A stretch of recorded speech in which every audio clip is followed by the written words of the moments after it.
still too small? That's as much as it zooms? Okay. Okay. Good morning, Board. My name's Justin Nichols. I've been employed at the Tehama County Public Works for 4 years.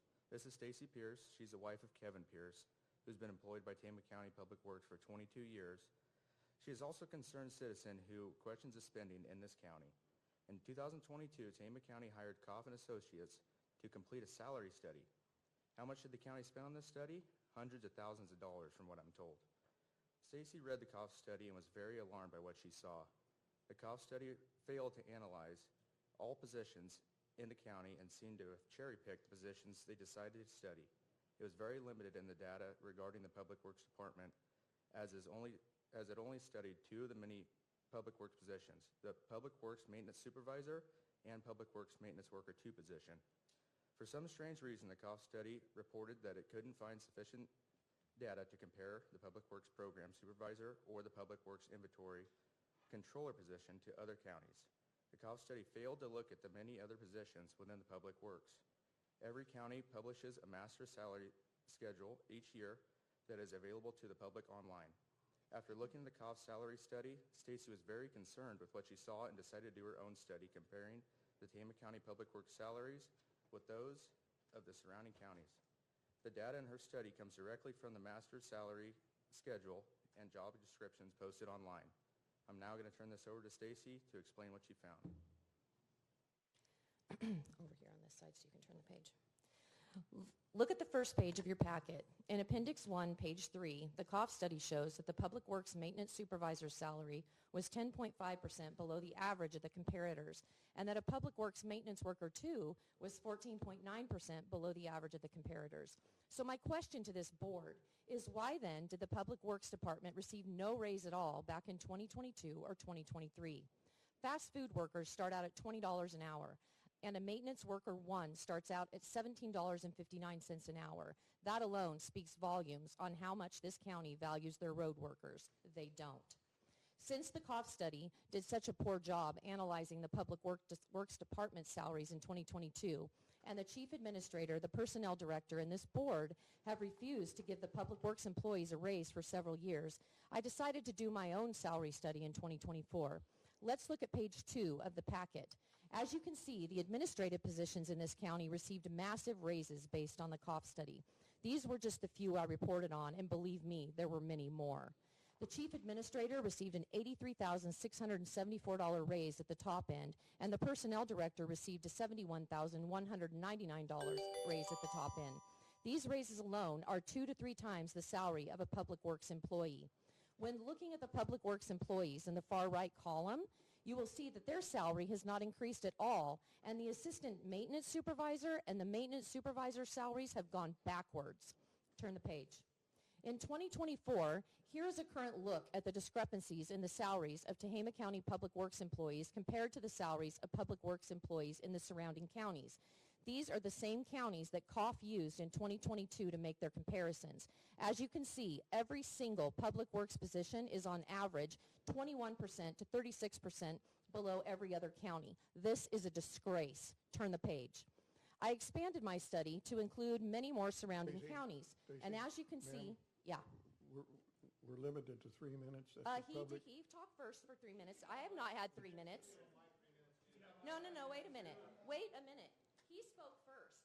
His time was his time. This is my time, and I have not spoke for over 3 minutes. I timed this. He spoke first. It should be 6 minutes between the two of us. Go ahead and finish. Okay, turn the page. In 2024, here's a current look at the discrepancies in the salaries of Tehama County Public Works employees compared to the salaries of Public Works employees in the surrounding counties. These are the same counties that Coff used in 2022 to make their comparisons. As you can see, every single Public Works position is on average 21% to 36% below every other county. This is a disgrace. Turn the page, sorry. I expanded my study to include, wait a minute. No, that's the right one. I expanded my study to include many more surrounding counties, and as you can see, the discrepancies in salaries only increase.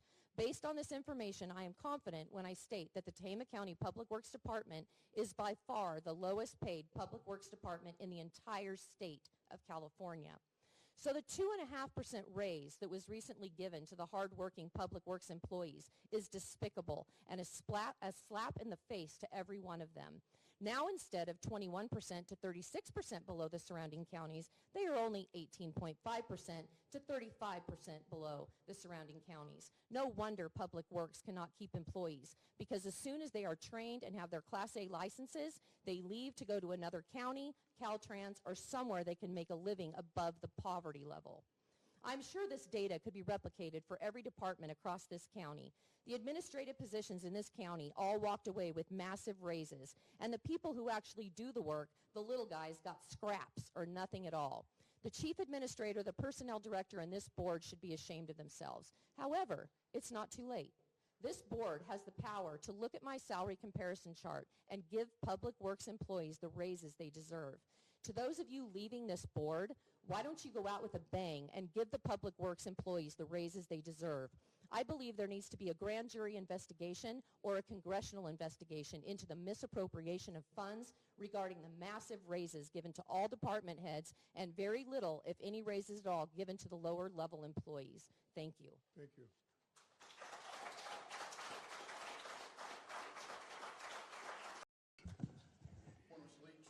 Supervisor Leach. My name is Zachary Backus. I'm the president of the Tehama County Deputy Sheriff's Association. So I stand before you today with a profound sense of disappointment and frustration regarding the leadership of Personnel Director Coral Farron and Attorney Che Johnson from the law offices of Lieber Cassidy Whitmore. The sentiment is shared by the deputies, correctional staff, dispatchers, and other members that I represent within the Tehama County Deputy Sheriff's Association. Our discontent stems from a series of troubling actions, or rather inactions, that have left us feeling betrayed and unsupported. Firstly, the expiration of 4 consecutive memorandums of understanding with the DSA without any real effort to renegotiate these contracts before their expiration is a clear betrayal of our trust. These agreements are not mere formalities. They are the bedrock of our working relationship, designed to protect our rights and ensure fair treatment. Yet Ms. Farron and her predecessor, Ms. Bullington, and Mr. Johnson have allowed them to lapse without so much as a discussion, leaving us vulnerable and unprotected. Furthermore, the refusal to offer retroactive pay is nothing short of a slap in the face to every hardworking employee who has dedicated their time and effort to this county. It's a blatant disregard for our contributions and sacrifices, and it speaks volumes about the priorities or lack thereof of those in charge. The pattern of behavior leads us to believe that this is simply a tactic that the county and its representatives use to save money that they would rather not pay. Equally concerning is the utter lack of communication and engagement with us, the very people whose lives and livelihood are directly impacted by their decisions. Since the end of January, Ms. Farron and Mr. Johnson have been conspicuously absent from the negotiating table, making no effort to meet or speak with us, despite our communication asking for updates with regards to ongoing negotiation. This negligence is not only disrespectful, but also emblematic of deeper systemic failure to prioritize the needs of employees. Adding insult to injury, recent developments suggest a pattern of regressive bargaining, a tactic that undermines the progress that we have fought so hard to achieve. Our attempts to address these concerns have been met with indifference, further exacerbating the breakdown in trust and goodwill. In response to these egregious actions, we intend to take necessary steps in filing a charge with the California Public Employees Relations Board, citing instances of bad faith and aggressive bargaining. It is a testament to our unwavering commitment to hold Ms. Farron and Mr. Johnson accountable for their actions. Additionally, I have come before you to address another matter of grave concern, the loss of confidence in Chief Administrator Gabriel Heydrich. It is with heavy heart and a sense of duty that I raise this issue, but the circumstances demand nothing less than our utmost attention and action. At the heart of our discontent lies the current economic status of our county, a reality that Chief Administrator Heydrich has failed to adequately address or mitigate. Despite promises of prudent fiscal management, we have found ourselves grappling with budgetary constraints that threaten the very fabric of our community. Of particular concern is the recent rumblings regarding potential cuts to positions within the Sheriff's Office. Such measures not only jeopardize the safety and security of our citizens, but also undermine the vital role of law enforcement in maintaining public order and safeguarding our communities. Chief Administrator Heydrich's willingness to entertain such drastic measures demonstrates a fundamental lack of understanding of the critical importance of public safety. Furthermore, the reduction of the Sheriff's budget in the 23-24 fiscal year is deeply troubling and indicative of misplaced priorities within our county administration. Instead of investing in essential services and programs that directly benefit our residents, Chief Administrator Heydrich has chosen to prioritize short-term savings at the expense of long-term community well-being. This seems to be a time-honored tradition within the county, and Mr. Heydrich appears to be continuing the practice of his predecessor in utilizing the Sheriff's budget to balance the budgets of other departments within the county without the same consideration for the Sheriff's Office. These actions or lack thereof lack thereof, underscore a pattern of neglect and mismanagement that cannot be ignored. Chief Administrator Heydrich's failure to effectively steward our county's resources has eroded the trust and confidence in his leadership, jeopardizing the welfare of our citizens and the integrity of our government. Zach, we got time's up. Okay, thank you so much.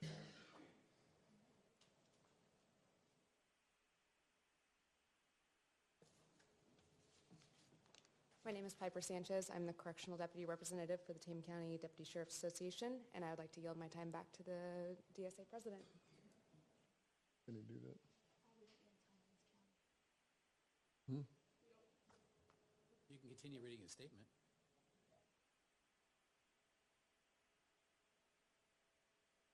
I'm going to continue reading where he left off.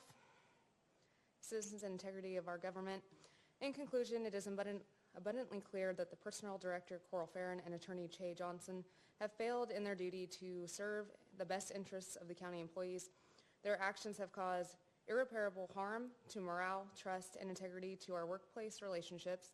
Likewise, it is abundantly clear that Mr. Heydrich does not have the vision to lead this county into prosperous future that the citizens and employees of this county deserve.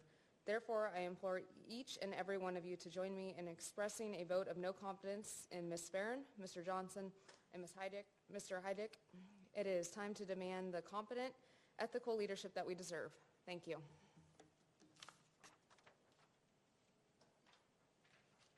For Teamsters Local 137.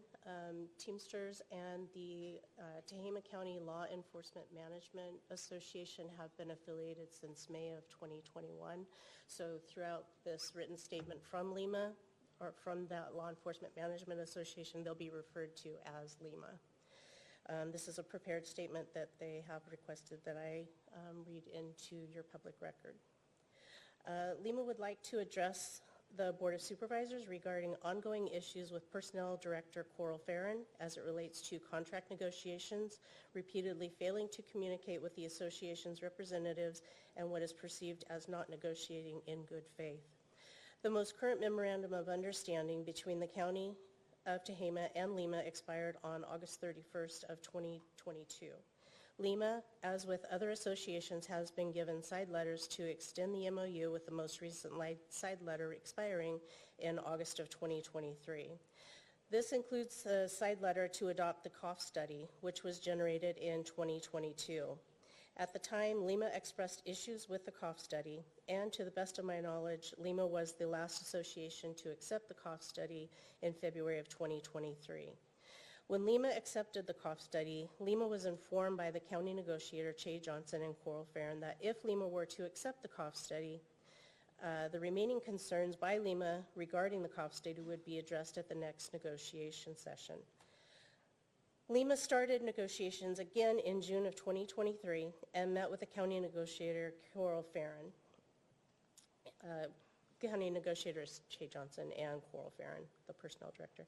After LEMA received the first response from Coral Farron, LEMA provided a counterproposal that addressed previous issues with the COF study. That counterproposal was to be brought to the board on August 1st of 2023. LEMA received no response from Coral Farron or the county negotiator for several months after the July counterproposal. During this time, LEMA, through Teamsters Local 137, communicated several times asking for a written response. After failed communication, LEMA made several attempts to ascertain if the county wished to move to impasse. The county negotiator only responded after intervention through the legal department of Teamsters Local 137. After intervention from our legal counsel, the county negotiator suggested restarting negotiations in the summer of 2024. After continued inquiries about moving toward impasse, LEMA was provided a counterproposal in February of 2024. This was effectively 6 months from LEMA's last proposal in July of 2023. LEMA has made numerous attempts to come to an amicable resolution with the Board of Supervisors. During negotiations, LEMA and Teamsters have been denied requests for public communications between Coral Farron and COF. LEMA, which is comprised of senior management personnel from the Tehama County Sheriff's Department, the Probation Department, and the District Attorney Bureau of Investigations, met with other associations and discussed ongoing issues with the CAO, Gabriel Heydrich, and Personnel Director Coral Farren. Ma'am. Lima, I have one more sentence, please. Lima fully supports and endorses a vote of no confidence in the abilities of the CAO and the Personnel Director to competently serve the citizens of Tehama County and genuinely and in good faith communicate with labor associations to resolve disputes and negotiations. Thank you. Thank you. Morning, Sheriff. You left some, John.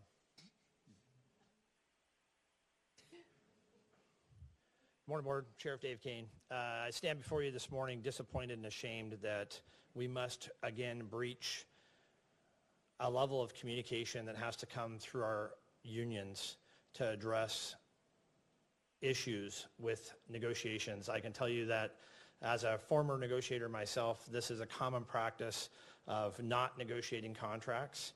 If nobody remembers, that's how we got to the situation we got to with COF. That's how we had a dispatch where we had to contract out. That's how we got to the point that we had to suspend day shift services. And it's purely an avenue of trust and belief.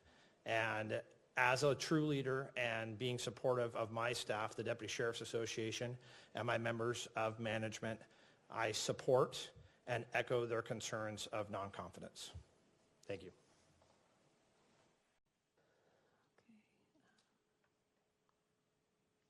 Okay, so there have been a few job announcements that have gone out. One of them was the chief administrator a couple of years ago that it listed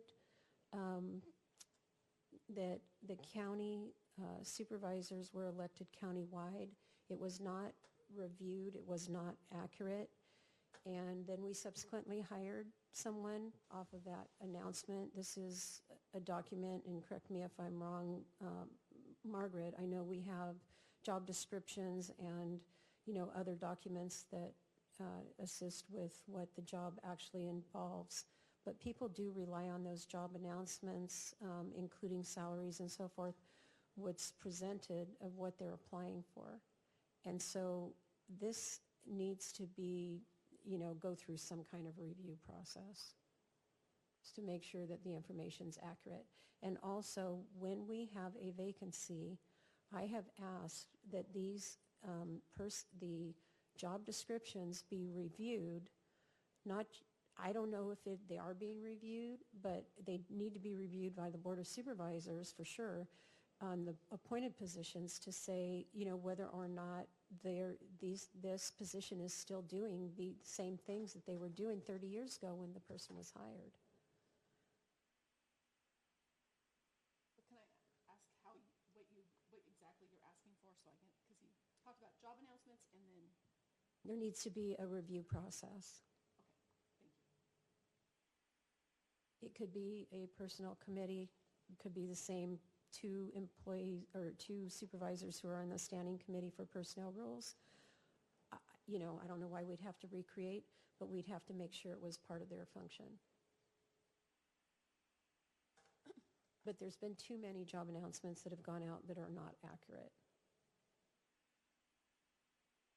The most recent one, I know it was just an error, but it needs to be reviewed before we push send. Only one day, and it was not due, the announcement was actually not incorrect, it was a computer error. Okay. So just, the announcement itself was not incorrect. I know. I know, I'm just saying. Okay, so to develop a review process in regards to job announcements. Yes. Okay, thank you. Do I need consensus on that item? No? Yes, yes. I don't see the reason for it if personnel just needs to be putting a second set of eyes on it, I guess. So, See a reason to no? keep government any bigger. So, no, yes, yes, no, right, Supervisor? And no, okay. So job descriptions, when we have a key position who leaves, you guys don't want that reviewed. Apparently. Okay. I would like to see a discussion, a board discussion with regard to setting policy for positions that have been vacant for more than, I'm going to make it a broad range because we can have the discussion of what the actual number is. but sometime between 12 months and 2 years, I really feel like we need to have board policy on when is that position eliminated. So vacant funded positions have a lifespan is what you're looking for?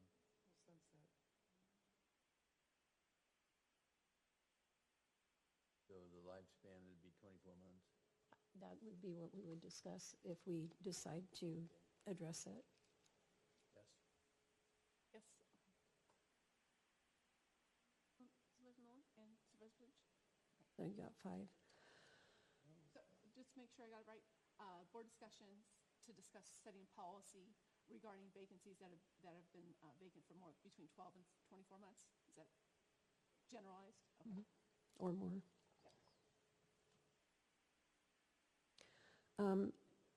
I would like the board to set an evaluation on our agenda to address the chief administrator with regard to press releases, just press releases, and how we want them handled.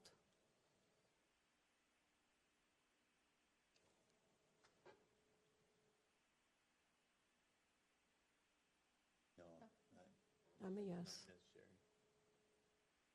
Really? Nolan, yes? Sorry, I was seeing it on the computer. No? So all of you are okay with retaliation comments being sent out publicly? Okay. No, you're good. Okay. I'm going to say one thing. This is a form of harassment. We're trying to prevent harassment. At least that's my intention. We have to let the process take its... I'd also like to put on the agenda consideration for a public information officer.